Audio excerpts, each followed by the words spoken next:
Hello Herbert，Hello Ada。啱啱你講個笑話我聽喎，WhatsApp 係嘛？我哋我哋下個星期一我哋錄一個短嘅好嘛？短片。Hello Kitty，Hello。另外兩位要遲啲啲啊，就嚟緊㗎啦，嚟緊飛緊的士嚟，好快飲啖茶先。好忙啊，未停過啊！由朝到晚都係不停係信息。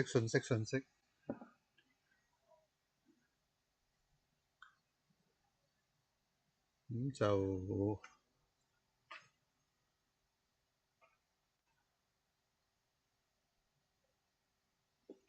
你託我揾嗰個手帶嗰位嗱，有啦，可以揾我啦，有啦。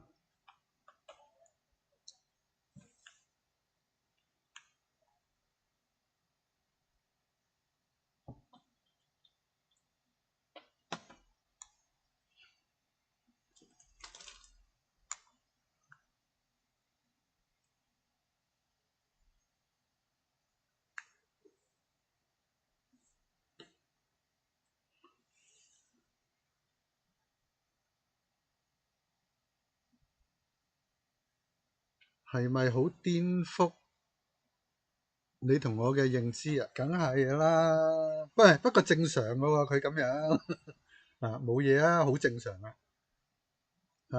Hello 聰媽，Hello，稍等少少時間啊，佢哋嚟緊，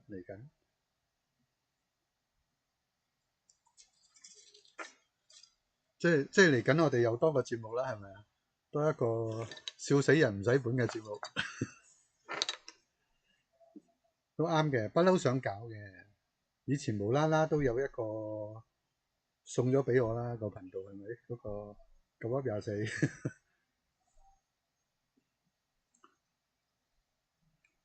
正常到黐 Q 線，咪好咯，係好正常啊，冇嘢發生啊。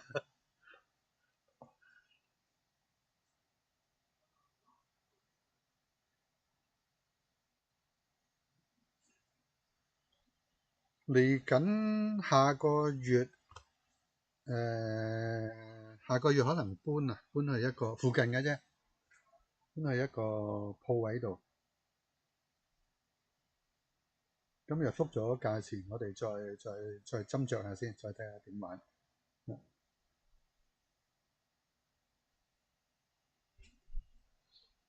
嚟啦，細少少咯，嗰度比呢度細少少。不過我唔會等呢啲嘢喺度啊嘛，我另外有個地方等㗎嘛。好多凳，隨便咯，攞嘢飲定飲茶。未啊，嚟緊的士嚟緊，蘿蔔到咗。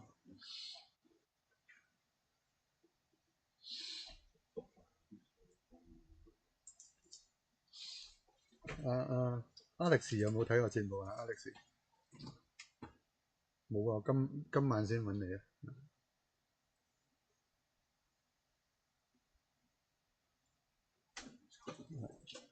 茶就呢度有杯。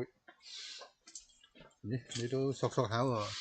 係啊，嚟突然間諗到會傷風咁樣。你對翻啲啊。哇！好酸飲。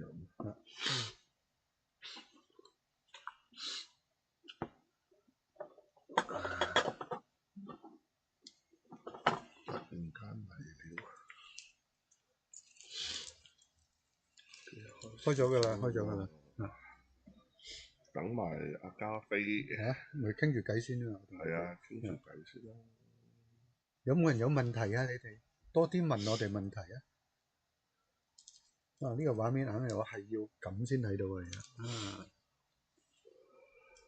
如果多人投訴啊，我今日又開翻燈，佢成日話我塊面黑掹掹啊嘛，但係我冇。咁冇計喎，你戴咗帽一定會遮住喎，除非你正面打燈咯。標誌嚟㗎嘛。咪打咗啦而家。咁係咪光猛啲咧？係咪睇得好清楚咧？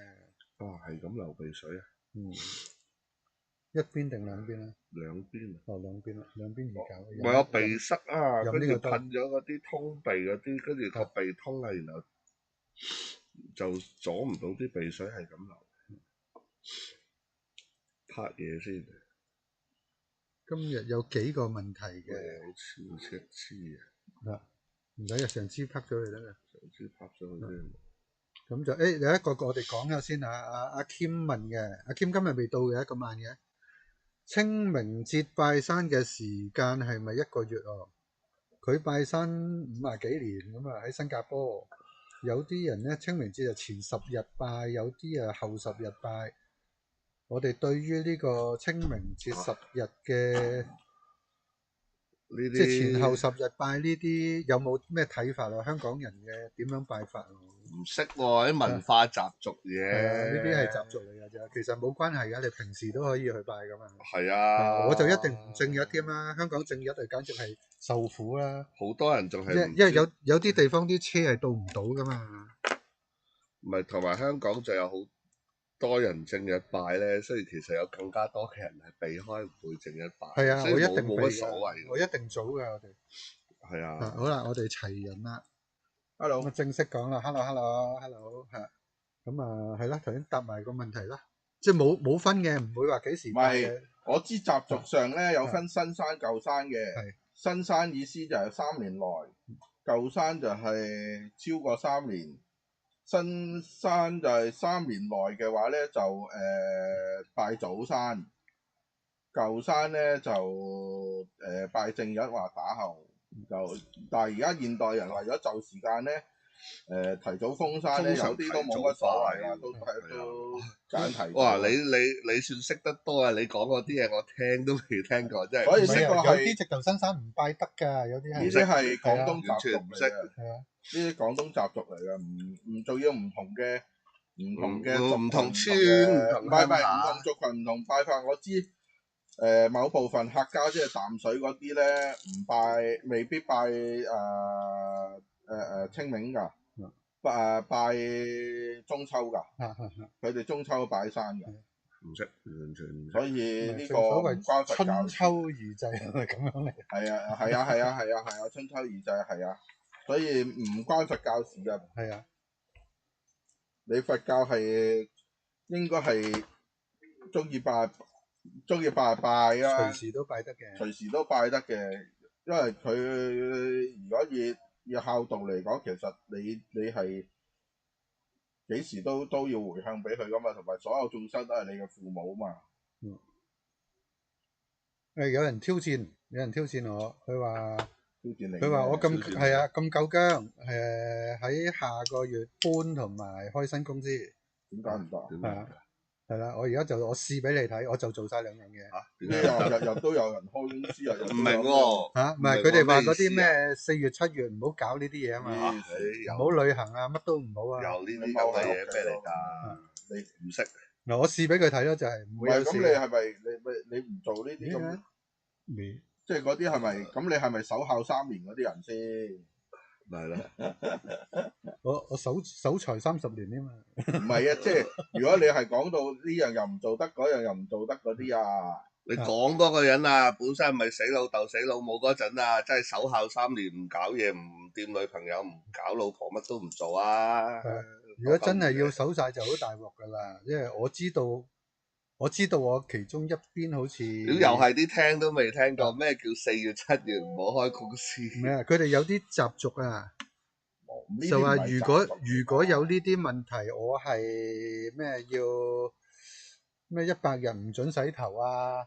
咩習俗？食飯要夾飯食啊，唔准爬啊！哇，嗰啲咪仲麻煩。我只能夠講要做晒嗰啲嘢，我咩都唔識。同埋你知唔知即係如果講下守孝3年咧，唔係任何人都可以守，即係唔係，即係其實以前嗰啲規矩係你係大戶人家有屋企，你係咪的長子擔班買水嗰個啊？你憑乜嘢？你係啊，要做官㗎，有錢財你先可以做嘅。農民係你呃招翻嚟，你憑咩？你咩資格咩新鮮同埋譬如好似蘿奴才一啲睇電視成日奴才，你嗱漢人係冇資格做奴才啊！奴才係滿人先叫奴才，所以有好多嘢係受電視渲染，唔好即係人云亦云，聽完又唔自己唔佢嗰啲手啊，唔係喺屋企手嘅，你知唔知？喺個墓度手噶嘛，喺個墓隔離搭棚。蘇師生3年啦不都。不作農務嘛。Hello Ming Chen，Hello。有規矩㗎，唔係即係好似譬如三妻四妾咁都唔係普通人㗎，你係有家田有田有地嗰啲先至可以，你有一定咁嘅財力，有咁嘅官位，你先至可以做呢啲嘢嘅。所以有好多傳統習俗嗰啲嘢，你而家撈到亂晒咧，之後就話啊，我係咪咁做得唔得？咁做又得？有冇問題？點樣？其實有好多嘢都係唔關我哋事。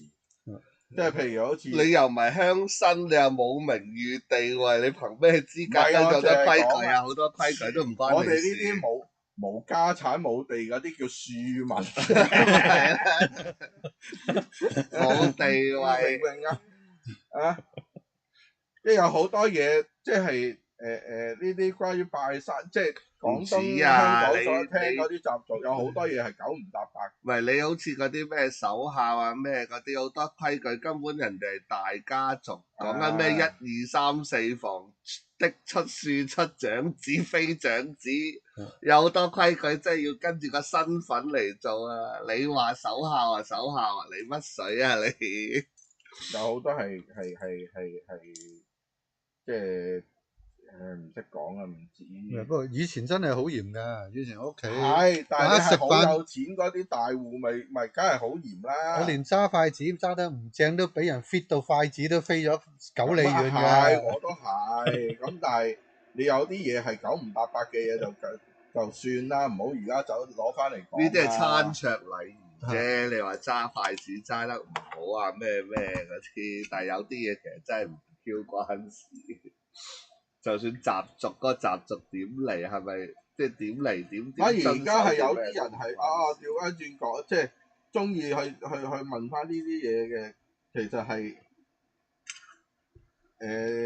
有啲調轉咗咯，或者有啲人係提翻呢啲嘢嘅，其實係你又唔知嗰啲又係啲偽文青，懶係復古咁樣，乜都覺得以前好啲，而家衰啲，又話要復古，要乜嘢要考據呢樣考究嗰樣，要黐線啦！着到和服出嚟又話漢服，真係唔係着到漢服出嚟話和服，呢個真係是但啦，調轉講，是但啦，嗰個唔係漢服，嗰度係唐服。唔係，其實好好笑㗎，即係我自己唔識就算啦，因為之前睇啲 news Facebook 啊睇嗰啲，有好多人搞咁多嘢，你都唔識分，你入邊有好多細節嘢，你着喂個裙啊點樣摺法啊，或者個領係咩領？喂，有好多有啲係宋朝先有，有啲係明朝先有。你一個話漢服，求其將啲古裝搭上身，類似古裝嘅物體就話要復古要漢服。你連你嗰套嗰一身嘅裝扮喺邊度抄出嚟嘅？嗰啲所謂嘅漢服都未搞清。有好多唔係普通人着嘅，有好多係皇室貴族或者皇帝先會着到嘅。譬如嗰條叫做我唔記得個名啊，馬叫咩馬咩裙嗰條黑色嗰條啊，係皇家先着㗎。因為嗰個黑色以前即係有啲概念上有啲歷史嘅嘢咧，真係要即係如果想向呢啲。即係你要復古好簡單嘅啫，人哋都係粗衫粗布咁樣。唔係你要讀翻啲書，唔係就係你乜嘢啊？而家所謂馬面裙啊，係啊，唔係咩好睇就着上身馬面裙。譬如話你黑色嘅，你一定係皇族。以前反而係起黑，就唔係起紅。近代先係起紅嘅，即係秦同埋漢係起黑，咁你起碼去到唐都仲係黑，唔使講啊！你睇啲習俗傳到去日本咧，日本啲禮服嘅和服都係黑色嘅，皇家嘅裝束嚟嘅。反正不過算啦，我當 cosplay 嘅啫，佢哋覺得係復韓咩，根本係 cosplay。你本身就冇咁嘅傳統流落嚟，你想學韓國、日本咁，但係人哋有咁嘅傳統，有咁嘅流咗落嚟，係着套咁嘅嘢。你嗰個歷史流河太長啦，你其實真係個國家就國家完咗，就唔好夾硬話朝代。你元朝係外族統治就斷一鑊，清朝係外族統治就斷第二鑊。就唔好夾硬，唐都係外族嚟嘅，更唔好夾硬將兩唔同國家就話係朝代，根本啲傳承係斷晒。唔係你開國嗰個秦都係外族。你要服，你話要漢服，你嗰個究竟你嗰套衫褲你着出嚟，你究竟用明朝為正統啊，用宋朝為正統啊，定邊個朝代為正統啊？你搞咁多漢服，講到尾就係覺得日本有咁嘅傳統，韓國有咁嘅傳統，你又覺得要整套咁嘅嘢，咁啊多鬼嘢咧！其實你近代嘅話，其實咪中山裝喎。咪係啦，一係就再近啲，你清朝啊，你近代一定係中山裝㗎啦。你話太近代，再數上啲，你咪清裝咯，清裝你又唔中意。其實普通人咧係中山裝嗰個方向嘅喎，麻布即係你布衣嚟嘅啫。你而家嗰啲所謂嘅漢服，我都話嗰啲好多都係有錢人先會咁樣着嘅，大家。咁但係佢想學，懶係學韓國、日本咁啊！但係問題人哋韓國、日本嗰套韓服和服，正式嚟講，人哋都唔係日日着咩着嘅，人哋都係。你過時過節先着嗰一次半次，如果你日本人好多着和服都係成人禮嗰日着一鑊，租嚟着一鑊，跟住平時你咪最多夏天着嗰個都係浴衣嚟嘅，唔係真係和服嚟嘅。今時今日你日本都唔係個着和服啦，你又搞乜鬼韓服啲？唔係啲文青，但我又覺得嗰件事咧就係人哋如果佢哋咁樣着咧，就冇一奇特眼光嘅。你喺中國大陸或者香港，你咁樣着一啲傳統服裝咧，就有奇特眼光。而呢啲人咧就好中意攞嗰種 eye catching。係啊，即係佢本身係中意有一種炫耀嘅心態，先至會去佢個咁樣嘅方向發展。想人望我吸引視線啦，想覺得與別不同啦。呢個又係一個我執嘅表現嚟嘅，覺得自己與別不同就係㗎啦。唔係都真係與別不同嘅，屌睇馬騮戲咯！我行過見到我屌戇鳩咁樣，我都想踩佢衫尾啊！好中意踩呢啲衫尾，都與別不同嘅。冇嘅，香港着咩都係咁嘅。你 cosplay 咩洛麗塔嗰啲，你做啲唔係喎 cosplay 還好喎，cosplay 嗰啲。即係着 cosplay，人哋有個角色，有個根據，有考究，要整服飾，要整個頭套乜嘢裝扮咁，同埋講到明人哋目的係 cosplay，咁我覺得咁又 OK 喎。但係你嗰啲所謂着漢服，講到自己懶係要文化復古，要尊重文化，要乜要七咁，但係你其實都冇考究嘅，我都係嗰句。你上下身夾唔夾？你會唔會有啲嘢甩碌？又係嗰句啊！你嗰套衫你究竟係宋朝定明朝啊？好啦，簡單嘅啫。好多人所謂漢服其實就抄呢兩個朝代嘅服飾，但係又唔啲細節又未必搞清楚，自己着錯衫或者上下唔襯朝代配錯嘅都未必知，咁又行出嚟話着漢服，咁呢啲先戇居嘛。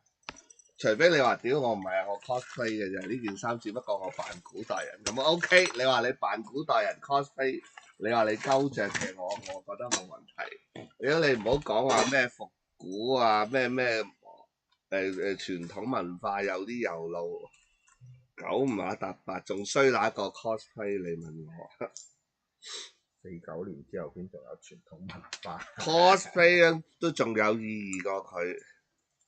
好深奧㗎！我有一日聽過啲訪問，非常深奧㗎。而家嗰啲專業嗰啲要女扮女、女扮男都有㗎，好專業唔係嘅。我覺得 cosplay 係冇問題嘅。而家只係話你嗰啲所謂謂着漢服嗰樣嘢啫，跟住有啲又咁，有啲又真係唔識嘅，跟住就見到以為你着和服啊打柒你嗰啲，嗰啲又第二種古仔。啊！即係大陸成日有呢啲搞笑新聞嘅，唉，大家都唔讀書，大咪係啦家都唔識字，着嗰個唔知自己着緊乜。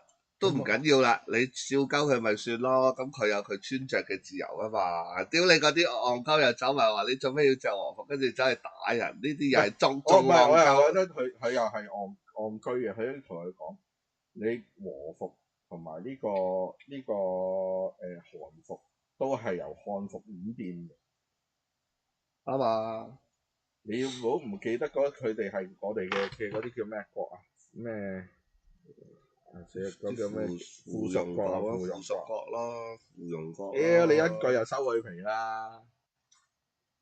係不過冇得好講嘅呢樣嘢，傻鬥傻，女鬥女，海軍鬥水兵，傻嘅又冇乜意義嘅，我又覺得唔係點叫地獄鬼國啊？點喎？冇索咯喎，嗰句。梗係喎，有啲料到。好，拍完支嘢真係講完清明拜山，其實就呢啲係中國傳統嘅，唔關我事嘅。不過我知就唔識地方傳統，仲要係都唔算嘅。不過好多範數。你北方嘅話有我好多屋企冇咩真係傳統唔傳統啊，所以全部都唔識。真係冇咗除四舊嘅時候冇咗㗎啦嘛。咁你香港叫做除四舊前有啲移民㗎嘛，咁你留得低嘅或者你東南亞嗰啲都會有咁樣嘅，但係早知我知就係話你新山舊山嘅分別。呢個可能加菲仲知多少少，我真係唔識。唔曉。其他嘅就習俗問題，你中意點拜點拜啊！其實我都唔明點解要去拜山。唔知啊，我冇拜。我都好多年冇，最好唔好搞。呢啲表示下嘅啫。表示你日日都表示㗎啦。你有個心就唔使咁樣去拜，你冇個心就更加無謂嘥時間去拜。佢哋唔識啊嘛。我唔係有個問題，嘥時間做表面功夫係無鬼為。即係呢樣嘢真係，即係中國人嘅虛偽咧，就喺呢啲地方嗰度咧表現到嗰啲叫咩啊？要同拜年一樣咯，我目標明確啊，鬥利是嘅啫。老實講，拜年係真係冇意思冇意義嘅，一年見得一鑊，你親戚極有限啦。你香港人嘅話，你其實香港人係比東南亞嘅華人係仲冷漠㗎。你真係紅事白事先會見。唔係你除咗最親嗰一兩個平時見咯，唔係最親嗰啲，馬拉嘅華人嗰啲，佢嗰啲係親近好多嘅。我哋都係見同事同朋友多過見親戚嘅。香港係比較獨特啲嘅，真係。係啊。唔係你親戚都有啲真係熟，真係親嗰啲，咪可能成日見咯。但係成個 family、成個家庭入邊，你冇可能咁多親戚都成日見噶嘛。到頭來一年見得嗰鑊，屌隔多兩代我識你老鼠啦，真係。一代表兩代表啊嘛，三代就嘴藐藐啊嘛。唔係你好簡單啫嘛，你如果阿爸阿媽嗰輩都同嗰家人都淨係見得少，一年都見一鑊嘅，到咗第二代係啊，佢可能係你嘅堂哥堂姐或者表哥表姐，但係老實講都係老豆老母嗰輩一年先見一次嘅話，到我哋呢一輩嘅話，識佢老鼠咩？我細個新年真係到再下一輩就真係唔識㗎啦。唔係我最深嘅感受就係咧，我唔知係咪大部分係咁定係只係少部分係咁啦。馬拉嗰啲咧係親戚上邊咧係冇咁唔會有咁多拗撬，即係我唔覺得一定冇嘅，但係相對咧會少啲。點解咁講咧？就係我細佬以前個女朋友係馬拉人嚟嘅，咁佢就覺得我哋屋企好嘈嘅。點解會好嘈咧？就係成日咧少少嘢都拗嘅。佢話佢哋嘅屋企係唔會咁樣嘅，即係和諧啲嘅。長係啦，長幼有序嘅，即係大嗰個講咧，細嗰個真係唔係點講，即係唔會點駁嘅，即係有呢啲咯。咁如果你要講傳統，就反而你一係馬拉係去傳統啲，馬拉係去到咁樣咯，即係唔會駁長輩啊，你又佢哋係真係㗎，阿媽講嘢就細路收聲咁樣，佢會覺得我哋會駁阿媽係好唔正常嘅。唔得㗎，而家一定要講㗎，唔講有危險㗎。哦，即係詐騙嗰啲係唔咪？係啊，年紀大啊，真係開完火唔記得啊，哦，我唔知啊，即係開水喉唔記即係得啊。我所理解嘅表面就係咁樣咯，即係佢哋會覺得我哋香港人係比較怒嘈咯，啊一般都比較嘈咯，燥底香港人啊，即係屋企係唔係好和諧嘅？我唔知係咪咁啊？邊個？我哋係咪有網友係馬拉㗎？係有，但係佢唔開名嘅。啊，係啦，新加坡就有。今日佢新加坡啊未，今日佢未嚟。係啊，新加坡都係比較長幼有序，即係都係唔會點駁啊。誒，拜山嘅問題咪佢問嘅咯，新加坡嗰位問嘅，係阿 Kim 啊嘛。哦。咁新加坡嘅我啊更加唔知啦，我淨係知，我淨係知香港係，我都唔夠。香港都係你噏得出，唔係因為我噏唔出，我真係唔識。深圳河以北已經係另外一個地方啦，即係你文革除四舊後有好多嘢冇咗，除第一仲有冇拜山掃墓都成？有大小，譬如好似重陽咁樣，有重陽去拜山，有重陽唔去拜山。咁我哋就重陽唔清明就話一定拜啦，重陽就係登高啊嘛，但係客家而家家重陽嘅人去拜山嘅喎。有啲族會咯，咁你客家嘅會拜秋祭，咁我哋又唔會拜秋祭嘅咁樣。所以你要睇翻自己係咩種，即係咩族群，即係咩傳統。係啦，咁呢個啊，拜埋生日嘅我哋，咁啊更加唔生忌有㗎，生忌死忌都有拜嘅，但係你唔會上山拜咯。咁所以你唔上山拜嘅話，咁我又唔知去拜山。佢暗位啫，我都係我老頭子啫，佢暗位。係啊，即係嗰啲咯。係有個真係馬拉師兄問啊，呢個就係佢想知關於鬼子母嘅。鬼子母其實藏傳就少啲講嘅，漢傳就有講嘅。個古仔就係話鬼子母本身佢係屬於鬼族或者夜叉類啦。咁相傳就話因為佢要養大佢嗰500個仔女，咁所以就就出嚟食，即係殺啲人嘅細路，就餵佢嘅仔女。咁咧，跟住佛陀咧就用神通咧就收服咗佢，然後就立佢做護法咁樣。咁就話你我之後嘅徒子徒孫會供養你，咁你就做我嘅護法，保護我哋嘅呢個佛法咁樣咯。有部經係有部短嘅經有講呢個內容。係啊，我都見啲網頁係。咁就但係去到嚟中土之後咧，又溝咗道教咧，咁佢就會道教都有鬼子母嘅。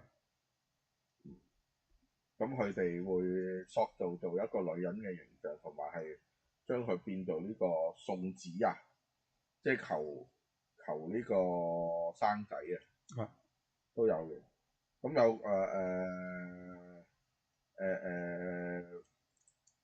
所以冇仔生嗰啲，有啲都會拜鬼子母，話係咁樣，或者保佑啲細路平安啊，都有嘅。道教係有另外一啲道教保細路咩床頭。好多㗎啦，喂，你冇噶喎，你宗教你尤其是以前轉做民間啲，信仰之後，你就乜嘢都有㗎啦。唔係你就算唔係民間信仰都一定有嘅。你到最後，因為你宗教你一定要落地貼近生活，咁以前啲細路咁容易夭折，咁一定有保細路平安嘅嘢嘅喎，一定有啲咁嘅祈求祝福咁係啊，嘅嘢咁你嘅喎。送子觀音都係係啊，漢人走出嚟你嘅。所有宗教都一定有呢啲咁嘅嘢噶，唔使諗啊！你尤其是以前出世又咁難啊，產婦又咁容易難產，跟住到出完世又咁容易夭折。而家啫嚇，又咁多針打，以前啊一個傷風咳啊幾歲就走人咁樣，同埋而家營養好啫，壯健。古代啊，養嘅嘢成日話養唔大。食都冇得食。係啊，你成日食餵粥水，食粥水，一年到頭可能得過年嗰日有兩嚿鹹肉食下，平時肉都冇啖食咁，唔識醃啊，肉都冇得食啊！咁啊真係又容易病，容易夭折咁啊！呢啲保佑細路嘅一定有嘅。好，上次係咪問到禪修啊？個問題我唔記得我睇下先啊。乜嘢禪修？禪修乜嘢啊？禪性唔係幾好。執着啊，執着嘅問題啊。乜嘢執着問題？佛教如何睇呢個？即係乜嘢係執着啊？執着點樣可以咪就係你減少嗰個概念上好緊張一樣嘢咯，然後所謂嘅放唔低咯。你譬如你好想擁有一件嘢，然後千方百計諗辦法都要擁有佢，擁有一件物件或者擁有一個人或者點樣，或者一樣你已經擁有嘅嘢，然後你好珍惜、好緊張，然後唔可以俾佢打爛，或者打爛咗之後，你會哎呀好肉赤嘅嗰啲感覺，咪就係一種執着咯。咁佛教就係講就係呢個執着就係源於我執啊嘛，我執就係我嘅執念，我嘅執念咧就係呢嚿嘢係呢樣嘢係我嘅，屬於我呢個人嘅，係我擁有嘅，或者我渴望擁有嘅，咁嗰個原始點就源於我咯，我即係我呢個人咯，咁所以喺佛教裏邊嘅執着呢樣嘢就會分三，即係頭先我咁樣講，其實係分三點咯。首先個出發點係我呢個觀念，然後我所擁有嘅嘢，然後我所擁有而唔會唔捨得失去，或者唔捨得唔想變冇咗嘅嗰種執念，咁咪其實我執咯，咁即係我執着咯。咁所以佛教係所有嘅修行都係圍繞住我啊嘛。咁圍繞住我就係點樣放低我執，咁你放低我執着就自然放低㗎啦。咁當然佛教裏邊就係最主要就係講你嘅輪迴嘅生起，就係因為由我執、我痴同埋呢個我貪而生起㗎嘛。咁你執着其實就係因為貪念同埋愚痴咯。咁係呢三樣嘢係互相嗰啲叫咩啊？一環扣一環，三樣嘢互相結合而產生落去嘅一種嗰個叫咩啊？後續嘅 effect 咯。咁就引起輪迴咯。咁你嘅執着都係嘅原始點就在於貪嗔痴。咁貪嗔痴嘅原點就係我咯，有我呢個概念。啱啦，咁就引埋下一題出嚟啦。無我啦，就係又喺日常生活裏邊點樣可以實踐到無我呢個理念？無我係好你好細微嘅地方，慢慢去做咯。即係譬如你願唔願意佈施咯，捨得一啲嘢咯。即係譬如捐獻啊咁樣啊，將一啲有分兩步嘅佈施係。有啲人會將自己唔中意，即係唔需要嘅嘢俾人。嗰啲唔係叫佈施，嗰啲叫掉垃唔係圾。都兩睇啦，睇你個心係點諗啦。咁有啲係譬如一啲衣物咁樣捐出去，咁有啲我都唔着㗎啦，咁你都無謂嘥啦咁樣，咁都係一種嚟嘅。咁但係即係另外一種就係我好珍惜嘅，我都俾人。咁呢兩種都係去除我執嘅一種方法嚟。有啲人係我冇用都收埋唔俾人㗎嘛。哦，咁你咁講，有啲人好中意執垃圾翻屋企添，即係咁樣咯。咁所以你話無我嘅實踐，咪就係喺呢啲部分咯。譬如你願唔願去捐，願唔願意將一啲你唔好話你珍惜或者你好中意嘅嘢，你講一啲你無謂唔會用到嘅嘢都俾人，咁你先向呢啲地方去做咯。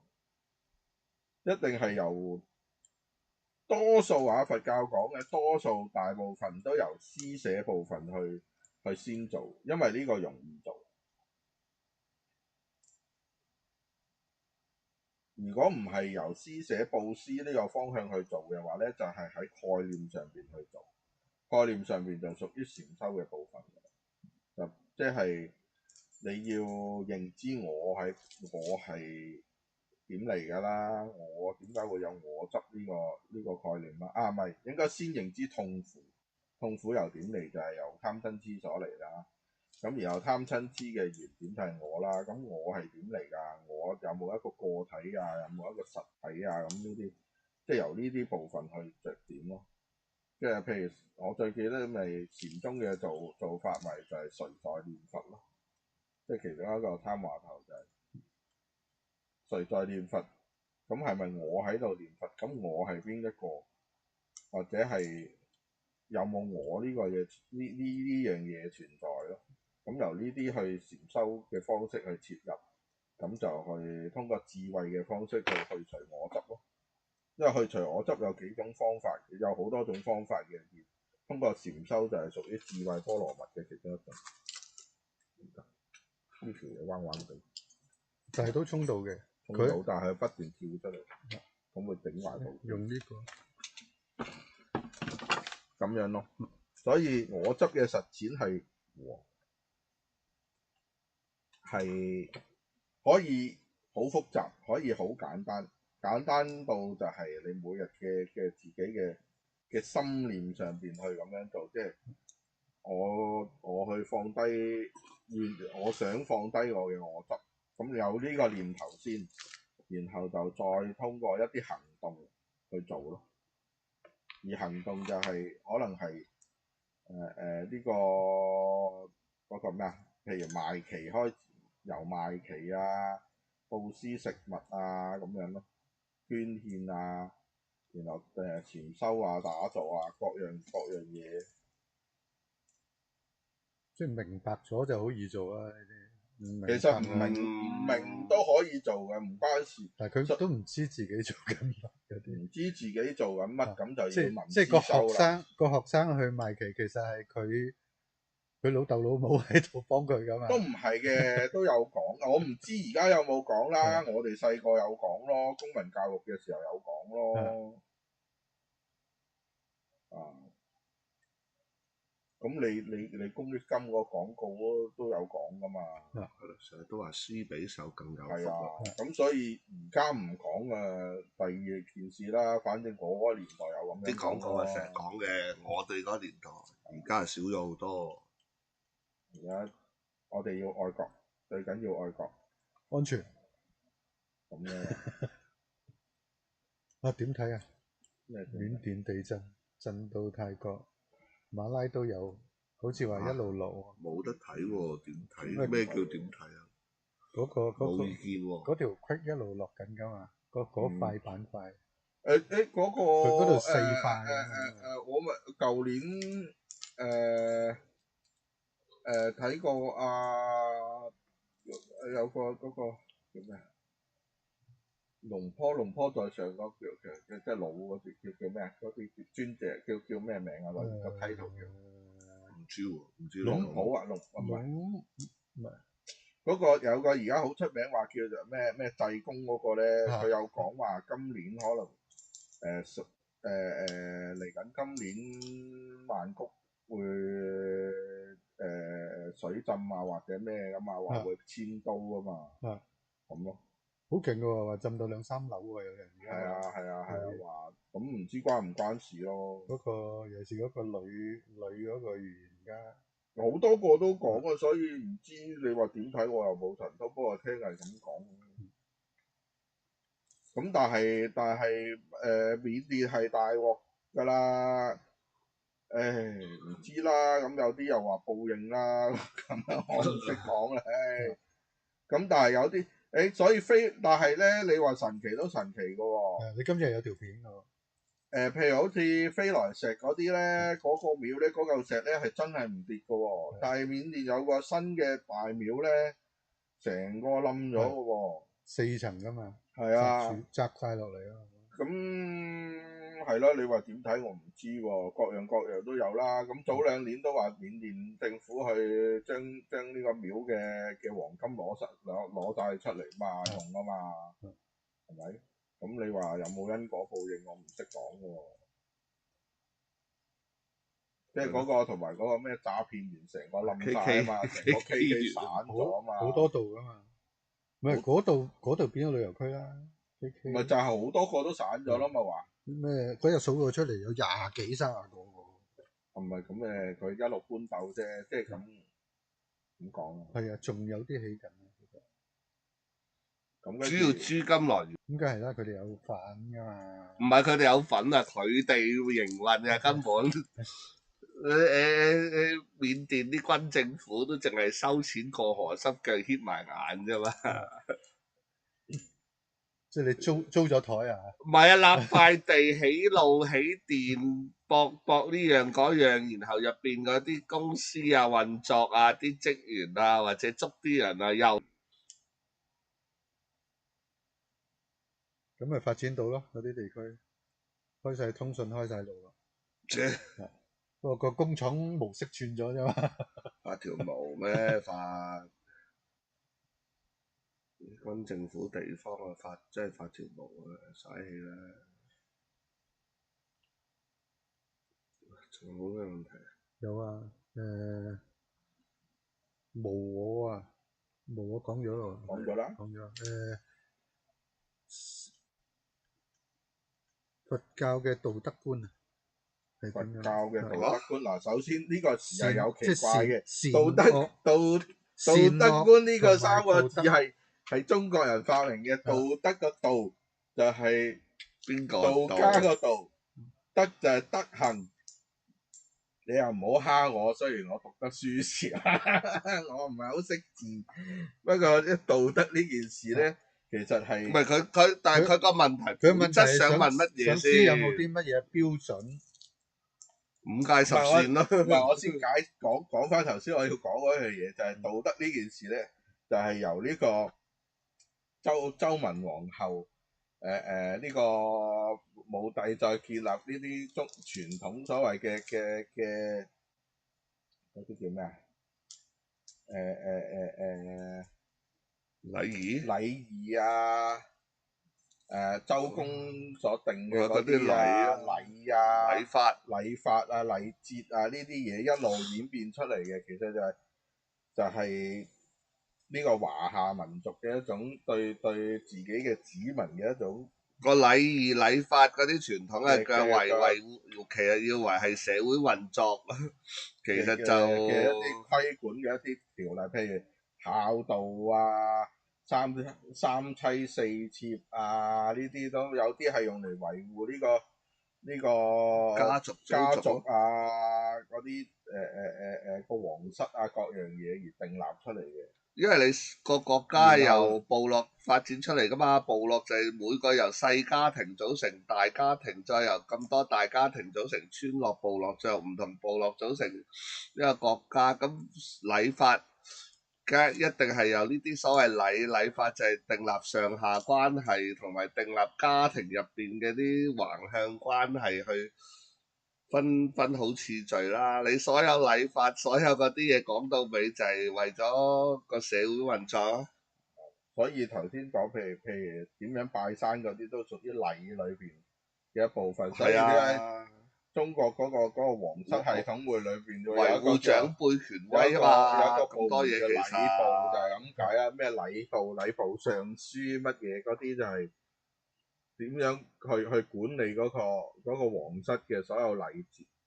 係啊，以前好複雜國㗎喎。以係啊，啲廟啊啲成日都係歸禮部管㗎。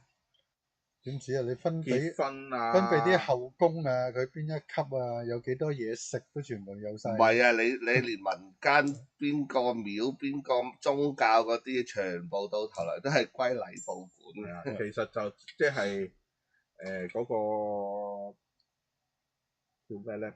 卜世之後嘅系統化，即係祭天祭地啊。係啦，咁所以道德咧就唔關佛教事嘅。嚴格嚟講咧，佛教咧就冇道德嘅。但係佢係講你先要做好一個人，你先要係人。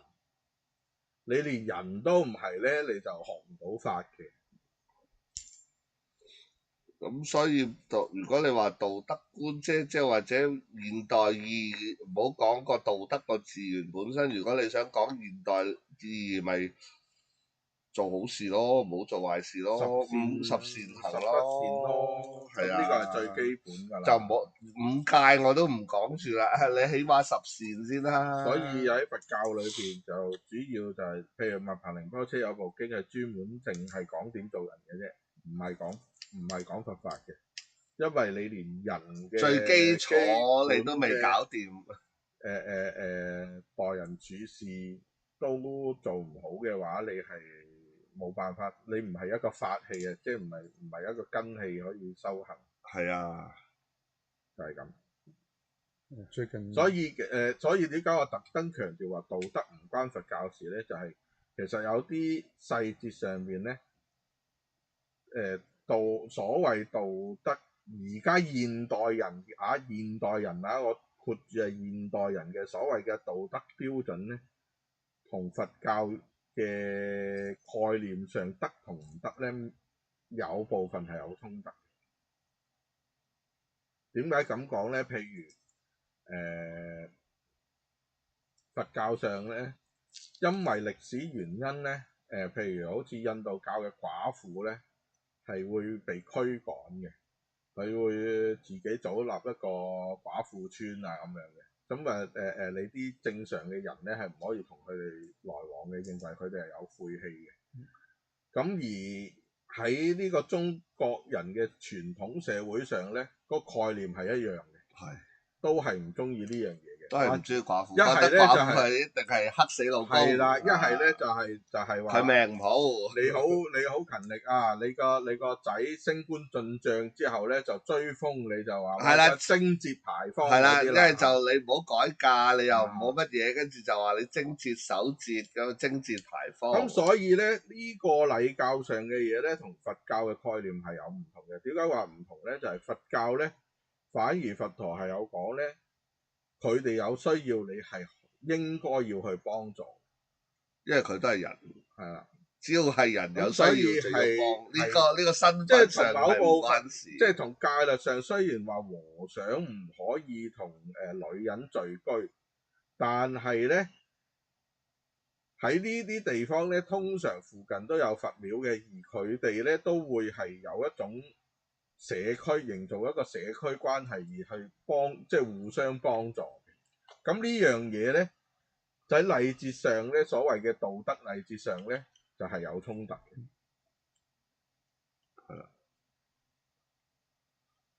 所以如果你問所以佛教咧主要係話道德咁係十善啦，管人，你係咪一個好人？係啦，而唔係道德標準。係道德標準咧，因為道德就牽涉你個社區個禮法啊嗰種嘢，牽涉咗有啲習俗，係啦，有一啲係外加嘅概念，係啦，即係意思係，即係我要敬我屋企要孝，咁我要拜祖先先叫有道德啊！祖先都唔拜呢啲不孝咁，但係呢樣嘢有啲係我哋現代其實係會叫做愚孝㗎。譬如嗰個我唔記得邊個古仔啊，教餵嗰個食藥，為咗自己先食，然後去即係攞嗰個藥去餵嗰個父母啊定點啊嗰啲，有啲其實而家叫做佢哋話呢啲叫孝，其實有好多你用現代嘅正常人嘅腦去邏輯分析一下，佢其實係愚孝啊。譬如有個咩遇到危險啊，咩母子連心然後報警啊，話打咩拮自己定唔知戒自己咩，令到個阿媽有感覺定乜嘢，跟住避開個災難，即係有呢啲咁嘅即係傳統古仔，其實有好多係ONNINE 就係咁啦。呢啲就係中國人嘅道德，所以我點解要強調呢件事？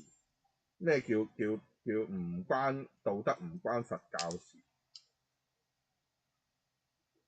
即係譬如以前有啲社會就即係嗰個家族觀念就係你嗰個人入唔入得門，一定要最大嗰個長輩去俾唔俾呢件事發生噶嘛？但係喺人類嚟講係冇呢件事發生噶嘛？哦，係啊，唔關佢事，係嘛？係嘛？即係譬如不日孝有三，無孝為大係點解咧？即係冇後代啊嘛。咁你冇咩叫冇後代咧？你冇後代，佢唔想生，或者定係佢真係生唔到咧？同埋喺生唔到嘅呢個事件上邊，永遠係賴個女人噶嘛？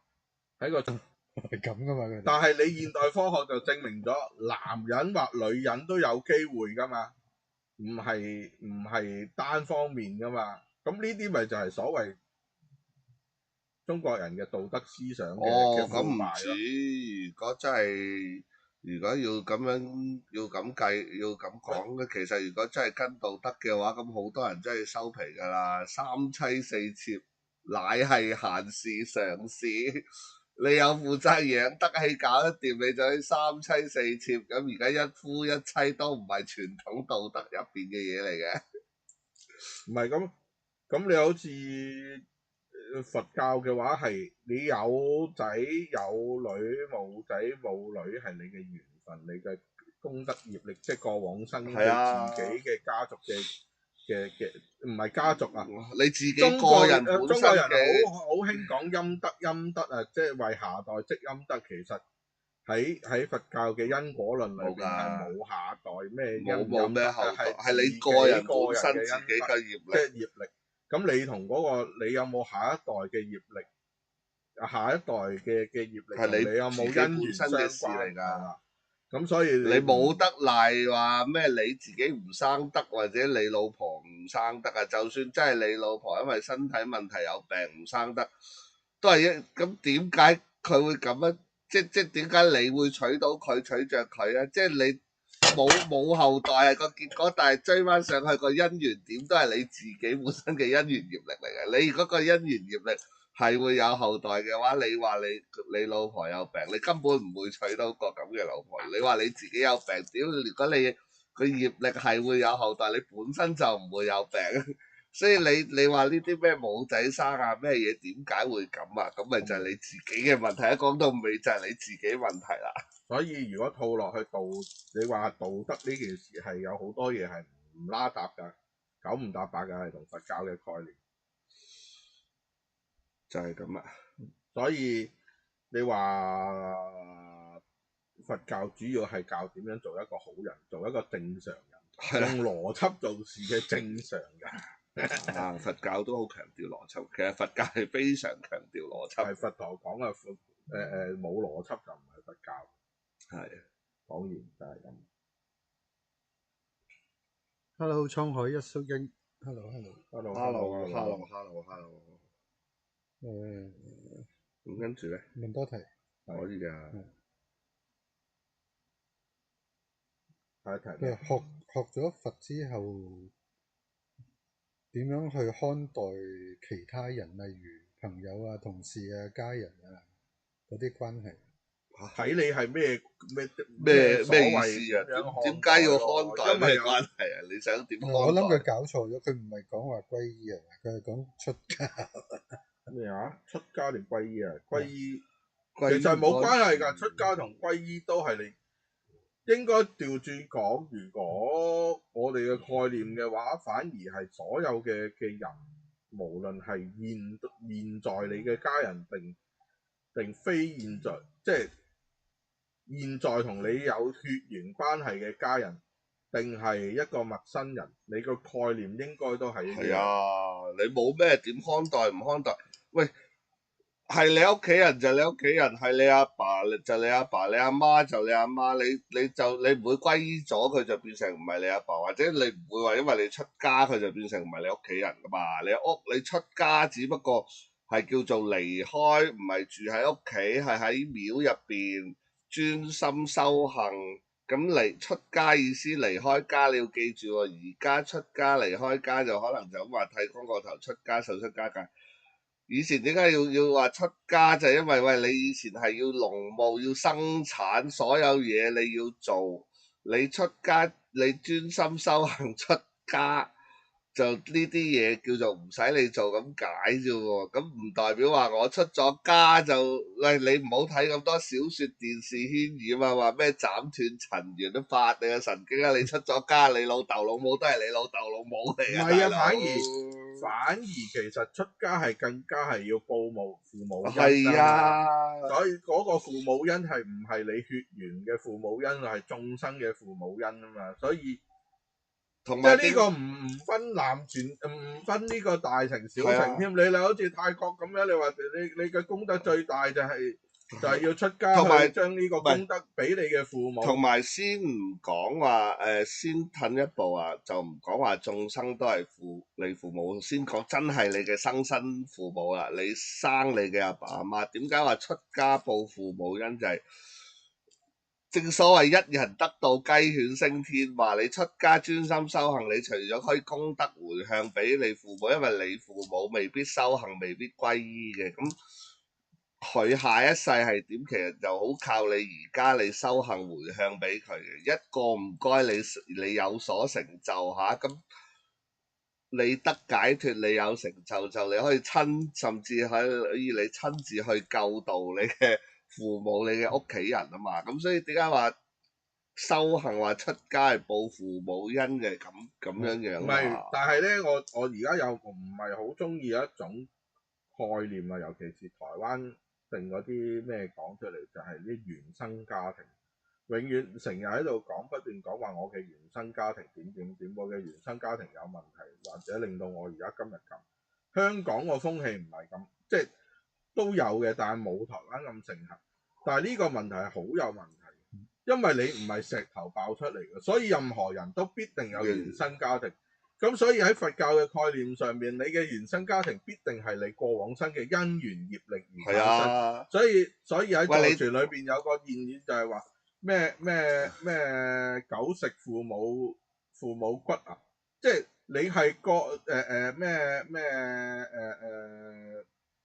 即係嗰張圖就係話個阿媽抱住個細路，即係嗰個細路咧就係嗰個阿媽嘅仇人，就餵佢奶，跟住隻狗就咬自己父母個骨頭。即係喺輪迴上邊，喺佛教嘅概念上面，因為你多生多世嘅因緣業力咧，你嗰父母嘅因緣可能有好多種，咁有啲係你嘅敵，即係怨敵。有啲係你欠佢嘅，有啲係佢欠你嘅，所以呢件事係講唔清嘅。所以只要做得你嘅父母，你哋互相必定有因緣嘅牽制，有拉能，唔會你冇人係孫悟空可以喺個石頭爆出嚟，係咪先？咁所以所謂原唔原生家庭係咪原罪呢件事，你只能夠去向自己裏邊去求，就話我冇辦法。咁尤其是如果你歸依咗，應該更加認識清楚所有眾生係父母，所有嘅因緣都係我嘅業力所顯現。咁所以更加係話將所有嘅福報回向，即係所有嘅福德回向俾自己嘅父母同埋所有嘅眾生父母，然後你下一世先至可以有更好嘅家庭。即係我唔知你係咪求解脫道咧？如果解脫道嘅話，就直頭解脫啦，唔好有咩原唔原生啦，即係你喺蓮花度出世啦，係咪先？咁如果唔係嘅話，咁你下一世都投胎去一個好嘅家庭啦，係咪？即係咁樣咯。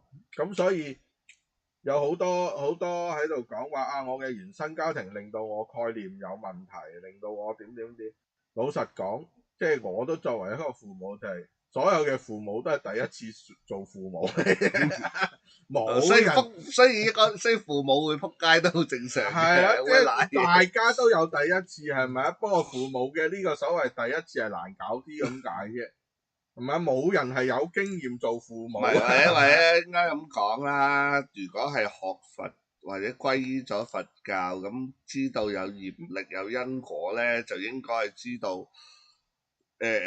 唔講咩原生唔原生家庭噶啦，因為喺嗱你喺漢傳你大乘你學佛解脫都三大阿僧祇劫，咁喺一個無限近乎無限咁長時間咧，其實全部人都輪迴過晒。你今生今世父母可能只係其實業力因果成熟，令到呢一刻今世你同佢關係大啲，變成你嘅生身父母。其實原則上應該你身邊所有嘅人，包括你平時行街路過擦肩而過嘅陌生人，其實全部都對暈對過晒。某世係你父母，某世係你敵人，某一世係你仔女，某一世係你老婆老公。其實全世界咁多個人對暈晒㗎啦，只不過喺呢一刻今世佢因緣業力成熟，有先後分別，咁啊變咗有所謂嘅親疏。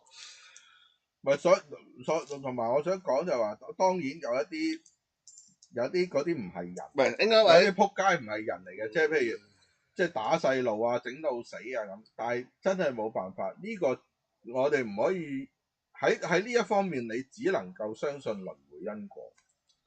如果你唔相信輪迴因果嘅話，呢件事係冇辦法釋懷。即係等同於點解個香港人以前好中意講就係點解我老豆唔係李嘉誠？因為李嘉誠個仔前世做得好事多，係咪先？李嘉誠個仔咯，咁佢個大仔都唔係好好嘅啫，俾人標心啊，都俾人標心都好揦大鑊嘅。咁但係有呢啲事發生都係係啦，因緣業力。同埋我就係想同埋即係講歸依咗，即係學佛知道業力因緣因果咧，就唔會再講咩原生家庭啊。講原生家庭係因為普通人喺個心理學上面就會揾原因，即係話你有心病點解會咁，就揾原因，其實都係一個理由，或者呢個理由係咪實際一個理由都唔重要嚟嘅，只不過係嗰個人有個宣泄嘅出口，佢宣泄完佢覺得舒服啦。有啲係令到自己做錯嘢嘅一個藉口。點解我會即係有啲人係宣做壞事嘅，有啲人就做錯嘢藉口啦，有啲人就佢宣泄完啦，舒服咗啦，冇咗心理病啦，個抑鬱輕鬆咗啦，咁你咪賴咯，你賴又好，真係原生家庭有咩都好啦，咁你嗰刻你舒服咗咪舒服咗啦，咁但係所謂原生家庭係咪實際原因係真係咁，其實冇人知㗎喎，一切都係因緣業力因果。咁普通人唔識業力，唔識因果，唔相信呢啲嘢，咁好多啲心結啊，心理上問題，你揾到最後話我個原生家庭就咁，所以我幾歲嘅時候某年某月某日就點，然後就搞到我而家有咩心結，有咩病咩行為咁樣。咁呢個只不過係你唔識佛法，你而家個結果出咗嚟，你夾硬要揾個原因啫。咁呢個係咪實際原因？其實都未必係實際原因嚟嘅。咁普通人唔係學佛嘅話，咁冇所謂，你要咁樣解決問題或者咁嘅方法冇辦法啦。咁但係如果係真係皈依咗，或者唔好話皈依咗，你真係對佛教有興趣，你真係學佛，你或者你聽過因緣業力因果嘅話，咁就知道其實好多嘢都係過去世嘅業力嘅問題嘅。講到尾就係自己問題，講得難聽啲就即係叫自作業，就冇得賴嘅，就冇得賴話人哋點點點而搞到你咁嘅。你會因為之前人哋點點點搞到你咁，都係你某一世咧就唔知做過啲乜嘢，搞到人哋點點點，所以今世又可能有啲咁嘅業力成熟，顯現有啲咁嘅果報嘅啫。所有嘢都係自己攞嚟嘅，所以就唔佛對佛教有興趣啊，或者會相信業力因果嘅話，就真係唔好講咩原生家庭啦。就算係原生家庭，喂，你自己揀㗎喎。咁喺佛經都有點受胎就係、有咁嘅因緣業力，同你今世有因緣嘅父母喺度行房嘅時候，咁你嘅神胎神識咁啱啊顯現見到，跟住你要對父母起貪執，你先至會入胎出世。某個程度上，你點解會出世個咁嘅家庭？某個程度上都係你自己揀㗎喎，你唔起心動念，你唔起貪執嘅話，就算因為業力因緣，佢哋行房嘅時候，你神識喺嗰度見到，你唔起貪執，你唔會入胎㗎喎。咁所以真係唔好賴話咩原生唔原生家庭啊，所有嘢都係自己揀嘅其實。補充少少先，頭先講父母嗰度有講南傳㗎嘛，其實喺漢傳佢唔係漢傳，喺藏傳佢哋會將自己最聰明嗰個仔送去出街。唔係㗎，唔係㗎，唔一定㗎。唔一定，但係藏地啲家庭，因為通常會生多幾個，咁有時可能係大仔出家，有時可能係二仔細仔。一般嚟講就話一個家庭裏邊，為咗仲有繁衍後代，就會留一個唔出家。咁但係咧，如果佢哋願意出家咧，其實佢哋又願意或唔願意出家咧，佢哋都冇所謂嘅。係啦，咁同埋都話講啦，以前都有講過啦，寺廟係包括咗學校呢個功能啊嘛。咁所以有啲亦都係為求知識或者咩咧，佢哋都會去出家做沙彌，然後喺受比丘戒前就還俗都有嘅。嗱呢個其一啦，同埋藏人唔係好似漢人咁執着要後代或者無後咩不孝有三無後為大，呢啲藏人冇咁執着嘅，佢係好自然地生到啊生咯，冇啊冇咯，有啊為咗家族咪留制度添，係啊，你留一個嘅繼續生其他咪出家咯。咁但係如果三個都話有好主觀願望，我想出家嘅，咁咪全部出家咯咁。所以冇篩選，冇話係啊，反而調翻轉留一個，有時可能係因為幫手喺屋企放牧啊、放羊 keep 住生產，因為唔係同埋藏地嘅出家咧係由屋企供養噶嘛，係啊，就唔係話好似漢地咁寺廟養，所以調翻轉好多時藏地就你兩個仔出家，留一個仔就幫手就係放牧放羊，幫手生產，幫手養兩個哥。所有細路都出晒家，其實呢個屋企都係受人尊敬嘅，因為出家都唔即係喺藏地嚟講係一種嗰啲咁嘅，即係值得係敬畏嘅一件事嚟。同埋有好多咧連埋咗，即係佢哋冇退休啦，但係對我哋嚟講，差唔多好似所謂退休嘅年齡嘅話，佢哋都會出家㗎啦。即係所以有啲好老嘅真理啊，即係都會係咁。唔係，其實呢個都係印度傳統嚟，印度都會係咁嘅，就係你搞掂晒你家庭事務，要生仔嘅生仔，要做嘢嘅做嘢。到幾多歲？仔大女大可以養家，可以顧家，自己又到差唔多年紀就專心就出家修行。印度教都係咁啊，印度都有咁嘅傳統嘅。好啦，阿 Kim 答咗你嘅問題㗎啦，喺節目嗰度你要翻睇翻啦。佢遲咗入嚟。所以同埋其實我想補充就係話，其實無論你嘅父母好與唔好都好啦，因為你能夠投胎做人咧，咁你都要多謝佢嘅。咁當然有仆街嘅父母嘅，即係10個可能有1、2個啦，咁一定有嘅。但係呢個真係大家互相嘅業力因緣牽制之下所發生嘅事，即係我覺得而家興講原生父母啦，早10年8年或者咩再之前又會好興講周星馳嗰句你兩個享受過程啫，有冇問過我？其實就唔係咁嘅，係即係你自己睇。喂，佢兩個話我搞嘢啫，冇預你投胎噶嘛？你投胎嘅時候，中個頭埋嚟，有冇問到我哋兩個啊？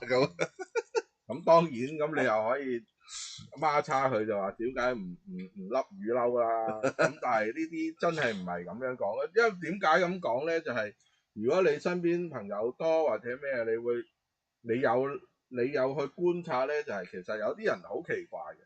好想有細路嗰啲咧，反而就冇嘅，即係我自己身邊個觀察嘅朋友係啦，越想生就越生唔到，唔想生嗰啲啊反而會有啲邊一件係啊，有啲話戴晒套又好，咩做晒手安全措施啊，乜都有。所以呢啲係你如果唔用因緣業力去解釋咧，係解唔到啊！呢件事你點樣窮追猛打你都解釋唔到，所以我哋能夠成為人，必定要入胎。咁你喺佛教嚟講就話，就算佢對你點唔好都好，你由入胎到出胎變到喺個人道度出世，你都要感恩。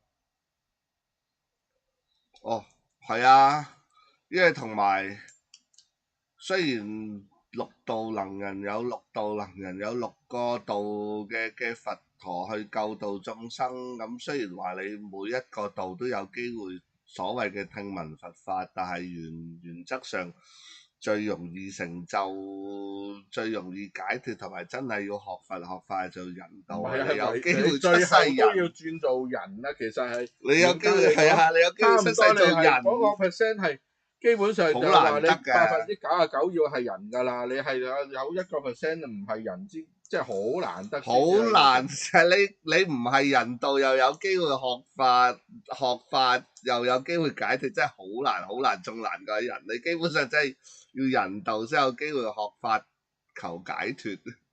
同埋今日講長咗啊，就係即係頭先唔記得，即係有啲人咧嗰個概念咧錯咗咧，係我認為原生家庭唔好，令到我點樣，但係唔代表你要將你呢個概念帶落下一代，即係意思係你亦都要理解嗰個歷史背景。點解而家好多講原生家庭嗰啲咧，好多係90後、90年代後咧，其實你要知道整個世界個社會個變遷就係開始富裕，咁你先至可以話有咁嘅閒情逸致，係啦，有咁嘅講咩講咩原生，又話係咪 DEI， 即係我基唔基 less， 即係 less 唔 less， 又話我乜嘢？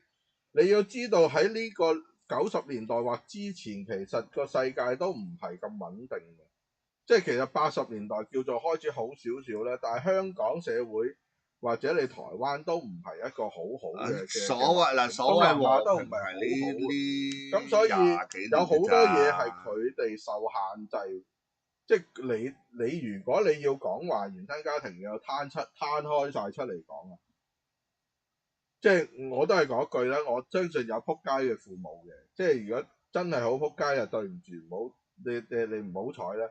但係個問題係大部分其實佢都有盡佢嘅責任，即係你唔覺得佢盡咗責任，不過你一日3餐都係佢，即係錢又好，真係整俾你食又好，咩都好，咁都係佢提供噶嘛。除非你真係日日出去乞食，唔係有嘅，我相信有嘅，有啲係父母離異，然後又要你照顧翻轉頭，又要你揾翻錢轉頭，呢啲仆街嘅父母有嘅。